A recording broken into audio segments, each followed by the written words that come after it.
Invest Africa, proudly brought to you by KPMG.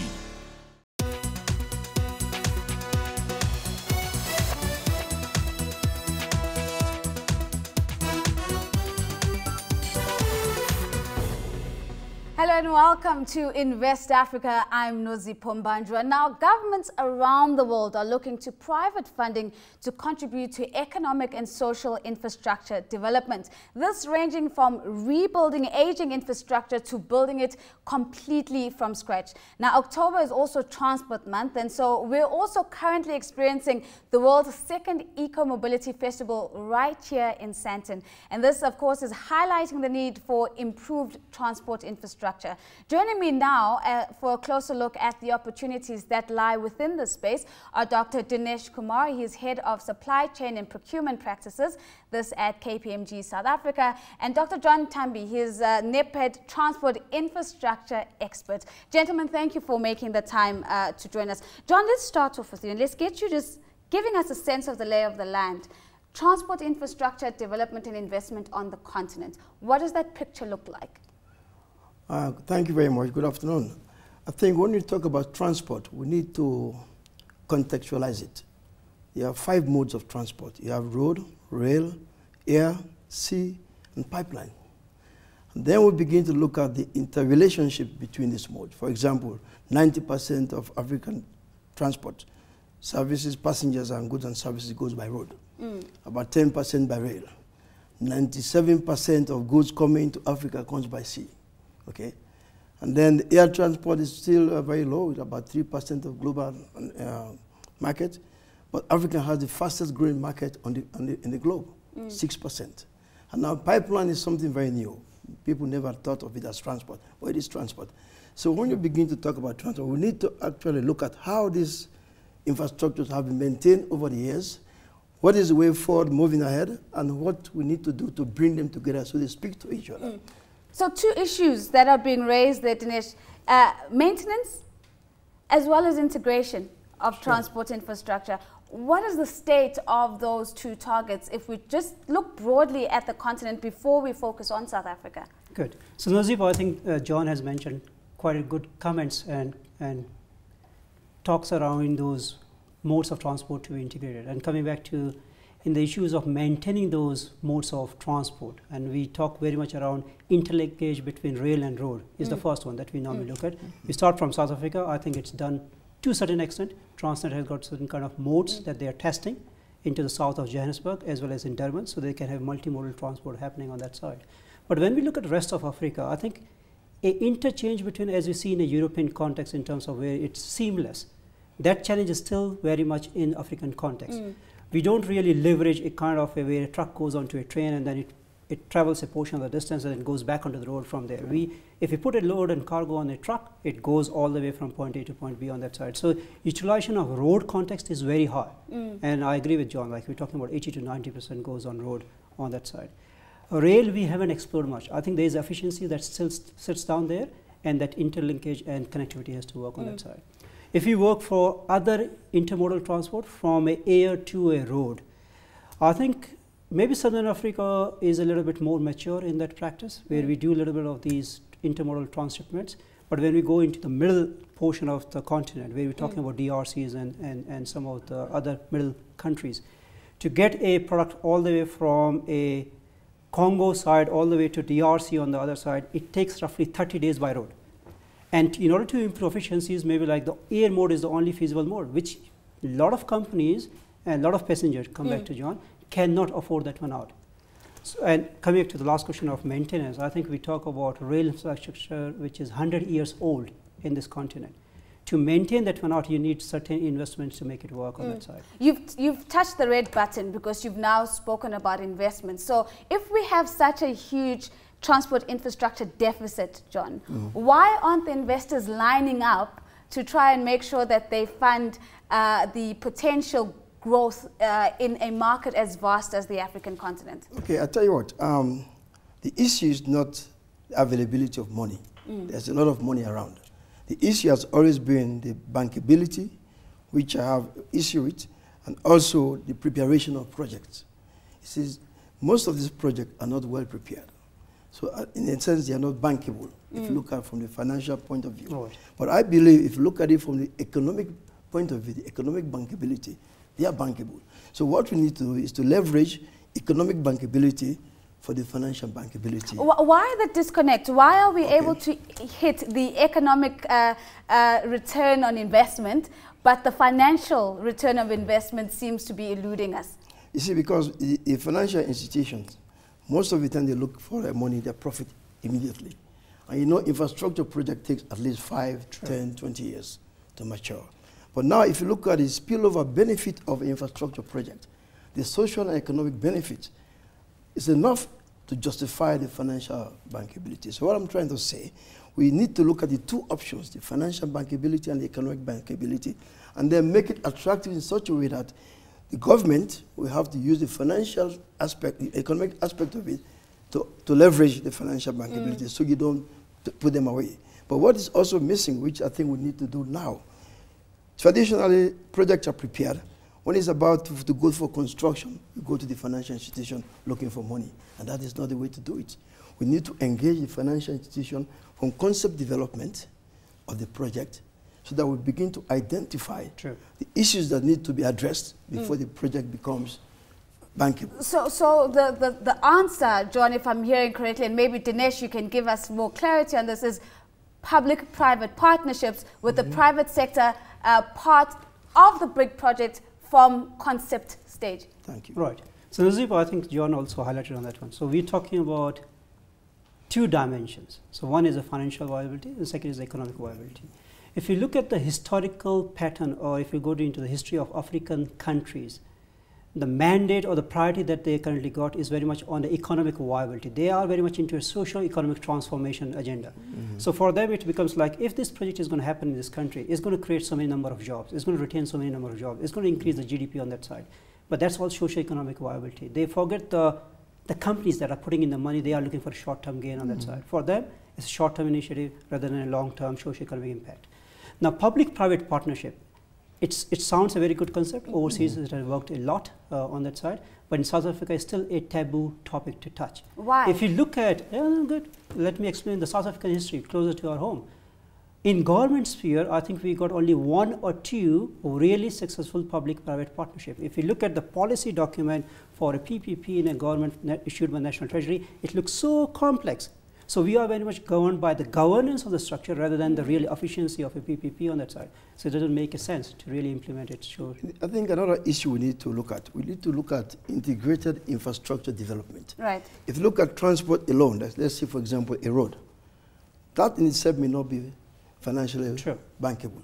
But now if you look at the same road, on the same alignment, you have optic fiber, you have transmission line, you have a water pipe, then you begin to look at other infrastructure component that could make this same road financially bankable. But are we thinking about everybody who could be putting money into the pot? I mean, we've spoken about financial institutions. What about institutional investors? I mean, gentlemen, you've been telling me this is a long-term game. This is about patient capital. Why aren't institutional investors trying to fill the gap? When we talk about, I think John started with like ample amount of money is available. I think that's partially true as well. So I think the money is available where it might be going somewhere else, not coming to Africa. And there are a lot of reasons behind that. I think one is the financial stability of the whole world. I think, and it's also the return of investment they see in African context. We talk about a lot of other inherent issues in terms of availability of skills, technologies. We do have a lot of resource pool, but it's not really skilled and competent enough. So even if we're going to have the projects going to happen, they might bring experts to really come and deliver on those engagements. In those scenarios, if they are going to leverage very much a back home expertise, they can take these projects anywhere. Yeah. What is the real value add from the local countries to contribute to those projects? So that's where I think the money is going to get diverted in terms of FDIs to some other parts of the world, maybe Asia Pacific, because they are doing a lot of growth as compared to the African continent. That's one. The second is also like governance is a big issue. We all talk about money and billions to be funded into a project, but if the governance is not tight, to really see the impact and the efficacy of those funds into the continent or into the projects, it does lose out its value. So they might do 1 or 2 pilots, but in terms of long-term investments, we need to get the governance tight. A lot of the issues we see in fraud and corruption comes out from these projects anyway in the continent.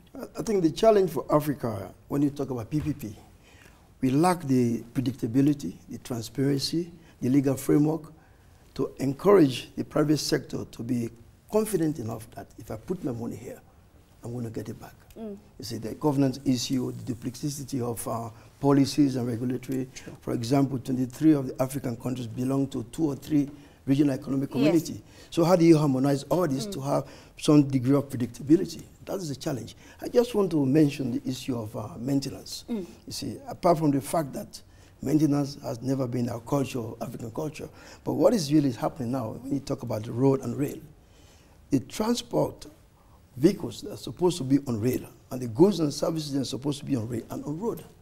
So our road network are stressed, overstressed.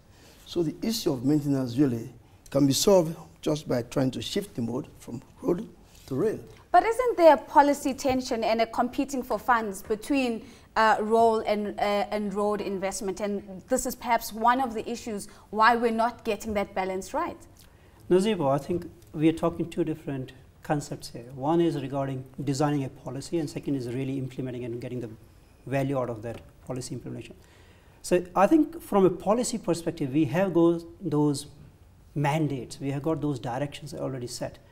I don't think like the focus is very much should be on the policy, it should be the later part, which is towards how we can really implement in a project environment into a real sustainable environment. So if you look at the efficiency of a rail network, which where unpredictability comes into play, one of the key criteria for a logistics setup into a successful logistics setup into a business is very much around timeliness. If timeliness cannot be guaranteed by rail, of course the business are going to move from rail to road. So it becomes very much from an implementation point of view, they find the real efficient route to make it work on that side. That's why we find so many trucks on the road. We don't find so many trains arriving on the time, because it's very much from a efficiency driven. We are not able to really realize the value of these engagements. Well, you see, we also have to look at the historical context.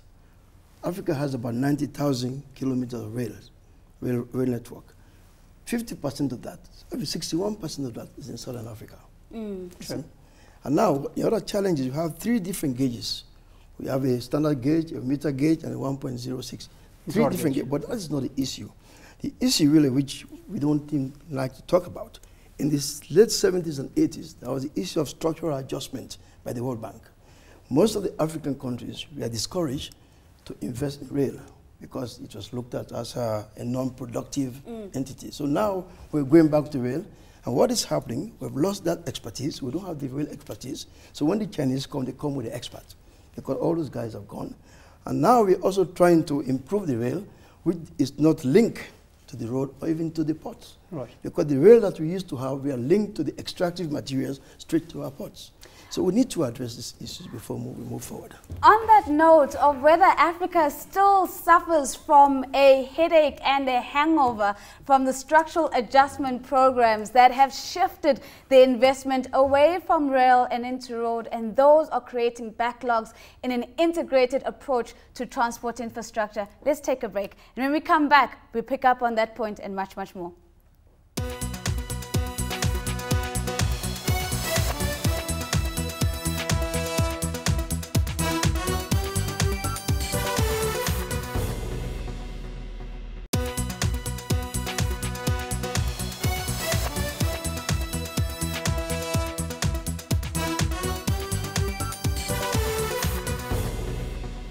Welcome back to Invest Africa, and still with me in studio are Dr. Dinesh Kumar. He's the head of supply chain and procurement practices at KPMG South Africa, and Dr. Tambi, NEPAD Transport Infrastructure Expert. Gentlemen, we spent a little bit of time in our first half talking about rail and some of the tensions between rail and road. Let's move over to ports. Dinesh, let me start off with you. Given the fact that we are literally sitting at the southernmost tip of the African continent, what is your view of the nature and the size of investment that is going into port infrastructure? Okay. So Naziba, as you started with, like, we are the southern tip of the continent. So if you talk about South Africa, we got roughly we roughly got 90 ports in South Africa itself. We don't count as many. I think there's 18 coastal ports, but we got 90 ports in the country. Not everything is seashore on that side. But I think that if you look at the wider African context in terms of the port infrastructure, we got plenty of ports on that side. So number of ports is not a concern. It's more around efficiency of those ports on that side. And when we talk about, let's say, a container that has to be exported out of a country or imported back into a country, that's how we measure the efficiencies of port. We talk about South Africa or developing nations very much like it takes 30 days on average to get a container out of a country in Africa. When we compare it to similar nations on BRICS, we're talking about 13 days, 1-3 on that. So that's the difference in the efficiency on that side. Now something has to be done, and I think we were talking about rail and road on the previous side. Port doesn't exist on its own. Once it docks the items or the equipments from the sea, from the onto the shore, it has to be transported somewhere else. There is no value add done at a port blockage or port storage. So I think dependency comes on the wider set of infrastructure that has to come and support that port operations as such. My issue though is that if we take a look at the number of ports in South Africa, how many of these are state-owned versus how many of these are privatized? And then can we make a call whether those that are privately owned are more efficient than those that are state-owned? I know I'm putting the elephant in the room, but let's get your views. Before we get there, let me just give you a sobering statistics. 50% of continental traffic in Africa, the entire continent, is between 6 ports. Right. Of the 90? No. Of the more than 250. More than 250 in the world. In Africa, it's between 6 ports, 6 in Egypt and 6 in South Africa.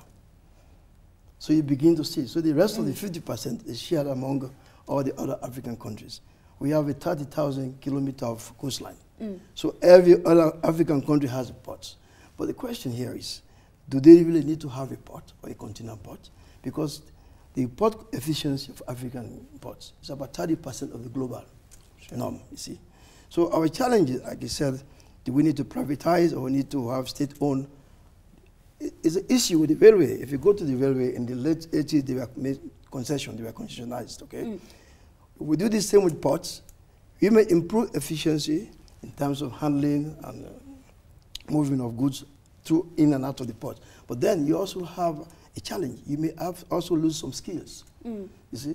And once you lose those skills, it's going to cost a lot to bring that skill back. So what I see in the ports, which is also to an extension can be done with the airports, we need to privatize where we can privatize, but government has to control where they can control. So there's a joint, it's a public-private type of partnership. What about collaboration amongst governments? I mean, if we're saying that not every state that has a port really should have a port, it's not financially viable for them to have a port. Are governments maybe rethinking this and thinking maybe let's converge so we have fewer ports that are more efficient and that still serve the continent? True. So Nozipo, I think when you talk about Africa, we're talking about 54 countries, right? Not every country has got a coastal line. There are 15, roughly 15 countries that are landlocked. So they don't have a seaport, but they got a different kind of a dry port where the things comes in and they dismantle and they have to have customs clearance done on that side as well. So the port has got certain operations on that side. When we talk about collaboration between various governments, I think it happens to a certain extent, and I'll give you one or two examples on that side.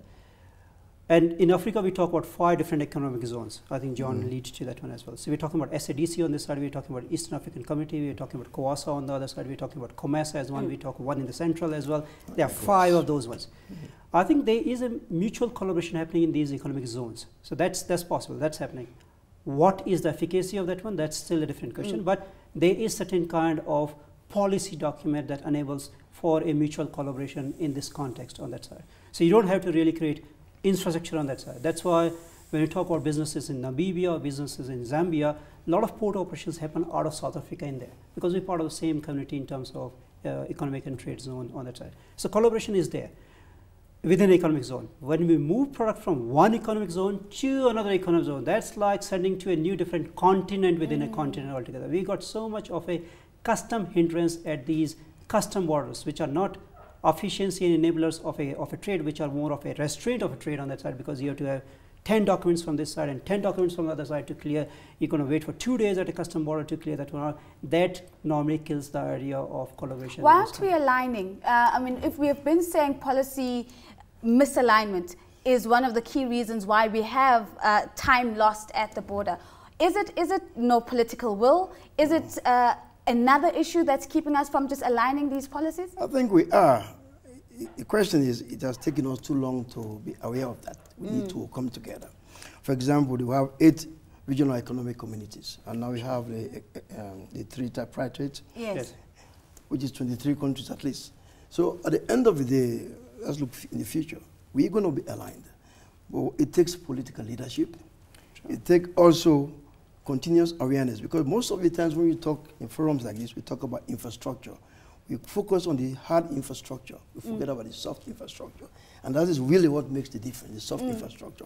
So as soon as we begin to commingle the hard and the soft and advocate and articulate these ones, we will begin to really, by default or by design, begin to harmonize our regulations, harmonize our policies, and we can only do that through the regional economic communities before we even go to the state level. Let's talk air transport very quickly, because I know we're running out of time. Okay.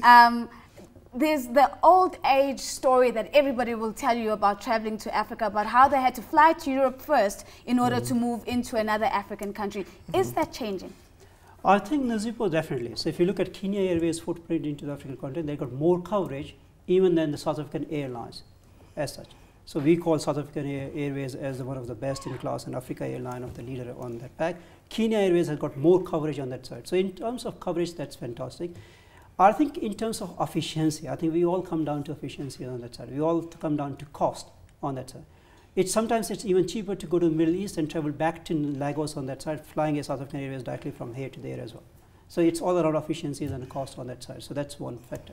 The second is all around, when we compare these various facets of modes of transport, we talk at what is the infrastructure that is available. So can we really have the support to really get our goods delivered? That's one. The second, we talk about customs, how the customs are controlled. The third we talk about is international trade. It can be enabled by that modes of transport as well. So air has done a lot of good job in international trade. The way it has failed out in African context is very much on timeliness, is one. Very much in terms of ability of so many logistic service provider available. When we compare to a European context, we got so many low-cost airlines sitting down there, which you can fly, not from a main airport, but from a, let's say, airport which we can have a Lanseria or someone, but not from Oatembo all the time to reduce the cost of transport. We don't do that one out. We started like 4 years back or 5 years back to have a side airport in Johannesburg. And the last one which I would like to tackle is very much around the issue of competencies and skills and technology. If we don't have visibility of a shipment that's going to be tracked and traced from point A to point B by this mode of transport, it sounds like a black box, and people and companies don't invest in a black box scheme. I think Africa is today at the same place where China and India used to be in terms of air transport 20 years ago. Right. We are the fastest growing market globally. What is happening in Africa? We only have 3 major carriers. Major carriers are carriers with a revenue of over 1 billion, Kenya, South Africa, and Ethiopia. I beg to differ a little bit that is an issue of cost or efficiency. The issue is connectivity, you see. But what we have now in Africa, we have all these Middle Eastern airlines, even European airlines, coming to Africa to get our passengers, take them out. 80% of passengers live in Africa do not fly on African airlines. They fly on Europeans or Middle Eastern airlines. We need to address that. That is one. We also need to rationalize how we interconnect within Africa, because most of our airlines focus going outside.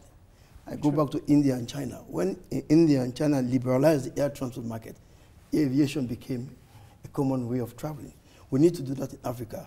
The issue about low-cost carrier in Africa, our airport charges are so high, our navigational charges are so high, so when you add those to the ticket, it's very difficult to really have low-cost carrier on a regional basis. So these are things we need to address. So as we begin to wrap up the show, let's tie some of our thoughts together. And Dinesh, I want to start off with you.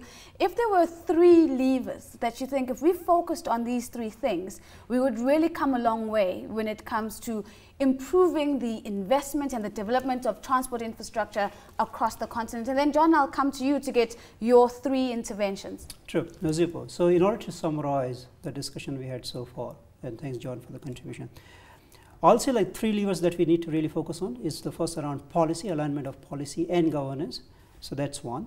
The second is around skills and technology, so that we need to create really a kind of awareness back to the investors, saying that they will get their money out, and that's how the value delivery is happening. And the third one is to have really these public-private partnership work and have success stories done in the continent, so that we can have these, because the government in the African context doesn't have that much of gold in their doors altogether.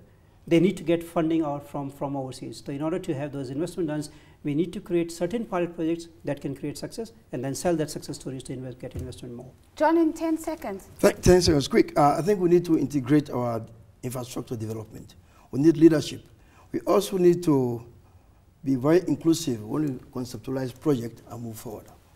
And there you have it. That's the world according to Dr. Dinesh Kumar and the world according to Dr. John Tambi. A very big thank you to my guest. Dinesh Kumar, of course, is the head of supply chain and procurement practices at KPMG South Africa. And Dr. John Tambi is NEPAD Transport Infrastructure Expert. Thank you for joining us. Now, of course, if you'd like to take the conversation further and want to participate in these conversations, you can certainly do that. Drop us a tweet and use, of course, the hashtag #InvestAfrica, following me at The Real Nosy or at CNBC Africa. From myself and the Invest Africa team, it's goodbye.